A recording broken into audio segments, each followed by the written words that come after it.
এর আগে আমি নামাজ সুন্নাত নামাজ পড়ে চুপ করে বসে যেতাম।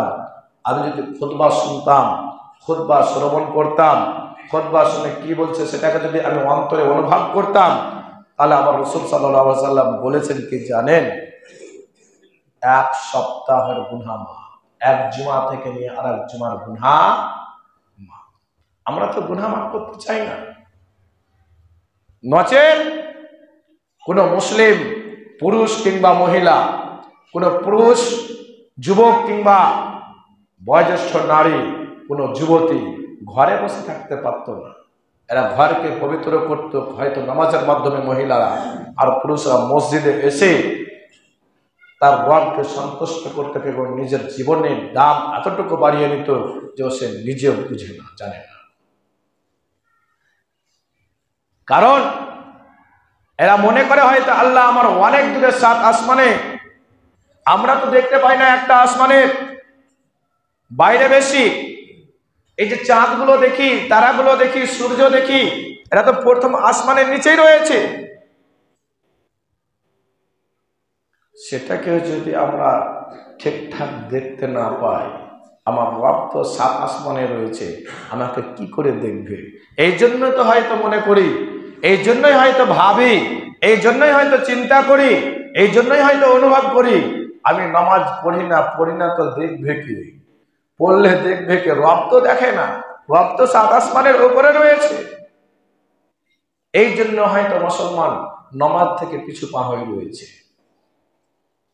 নচেৎ আজ মানুষ নামাজ চোর হতো না, আজ মানুষ সিজদা চোর হতো না, আজ মানুষ রুকু চুরি করনেওয়ালা হতো না, আজ মানুষ মুসলিম সূরা ফাতিহা চুরি করনেওয়ালা হতো না, আজ মুসলিম সিজদাতে সুবহান রাব্বিয়াল আলা এই দোয়াগুলো থেকে সে মাহরুম থাকতো না, এই দরুদ শরীফ থেকে মাহরুম থাকতো না, এই আত্তাহিয়াত থেকে মাহরুম থাকতো না, এ কোনো কিছু থেকেই মাহরুম থাকতো না।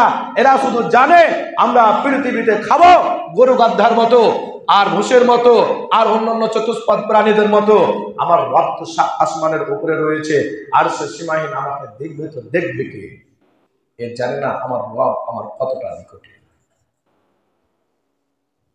আজ আলেম ওলামাগণ প্রত্যেকেই শুনে রাখেন, আলেম ওলামাগণ আজও আপনাদেরকে ভালোবাসে বলে ডাকে, নামাজের কথা বলে। হয়তো মসজিদে না পড়তে বলতে পারলে আপনার বাড়িতে গিয়ে বলে, বাড়িতে গিয়েও যদি না বলতে পারে কবরস্থানে গিয়ে বলে, কবরস্থানে গিয়েও না বলতে পারলে চায়ের দোকানে গিয়ে বলে নামাজটা পড়ছেন কিনা। আজ ইমাম সাহেবেরাও ভয় খেতে শুরু করেছে যে বললে গেলে উল্টা কথা না বলে দেয়,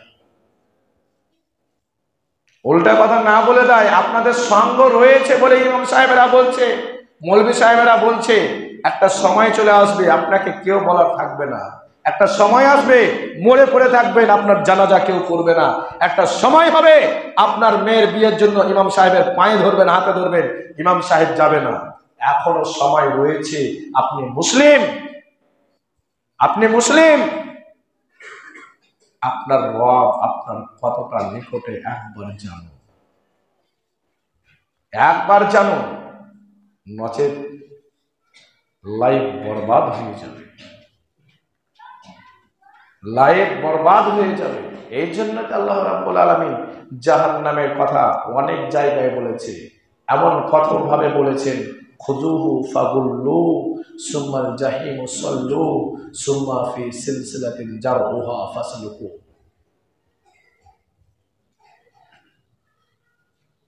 মৃত্যুর পরে, মৃত্যুর পর তো দূরের কথা, মৃত্যুর আগে জীবিত থেকে কত ভয়াবহ ফেরেশতা, মৃত্যুর ফেরেশতা যাদেরকে মৃত্যুর জন্য আল্লাহ রাব্বুল আলামিন নিযুক্ত করে রেখেছেন। আপনার সময় যতটুকু আল্লাহ দিয়েছেন ততটুকুই রাখবেন, কারণ আল্লাহ ওয়াদা করেছেন। সেটা লুচ্চা হতে পারে, বাটপার হতে পারে, জুয়াখোর হতে পারে, মদখোর হতে পারে, সেটা হারামখোর হতে পারে, সেটা বেঈমান হতে পারে, মিথ্যাবাদী হতে পারে, সেটা রবকে অস্বীকারী হতে পারে। রব ওয়াদা করেছেন যে পৃথিবীতে এতদিন এই ব্যক্তিকে বাঁচিয়ে রাখবো, ও রাখবে।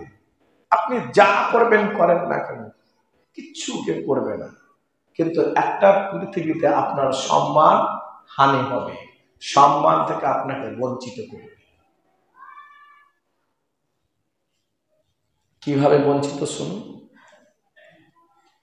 গ্রামে বাস করছে, একটা ছোট্ট উদাহরণ দিই, একবারে নিকটের উদাহরণ। একবার ভাবেন তো, আপনাকে তো কেউ পাড়ার লোকে ইজ্জত দেয় না, আপনাকে তো আপনার এলাকার লোকেই সম্মান করে না, আমরা দেখতে পাই না? এই গ্রামে যদি একটা প্রধান অতিথি আসে, ধরেন আপনার গ্রামে মুখ্যমন্ত্রী যদি চলে আসে, তার সম্মান কোথায় আর আপনার সম্মান কোথায়, দেখেছেন? আবার এতটুকু দূরত্ব চলে গেল, একজন যদি এমএলএ থাকে আর আপনি তার পাঁজরে দাঁড়িয়ে রয়েছে, আপনাকে কে কতটা সম্মান দেয়? এমএলএ থেকে আপনি সম্মানীয় ব্যক্তি। এমএলএ বাদ দেন, আসেন প্রধান, আপনি দাঁড়িয়ে থাকবেন, একজন প্রধান দাঁড়িয়ে থাকবে, প্রধানকে বেশি সম্মান দেয়, আপনার কোনো ভ্যালু দেয় না, সম্মান থাকে না। প্রধানের কথা বাদ দেন, মেম্বারের কথাই এসে, আপনার পাড়ায়, আপনার মহল্লায়, এলাকায় আপনি এক জায়গায় দাঁড়ান আর মেম্বারকে এক জায়গায় দাঁড়ান, সম্মানটা কাকে দেয় বেশি?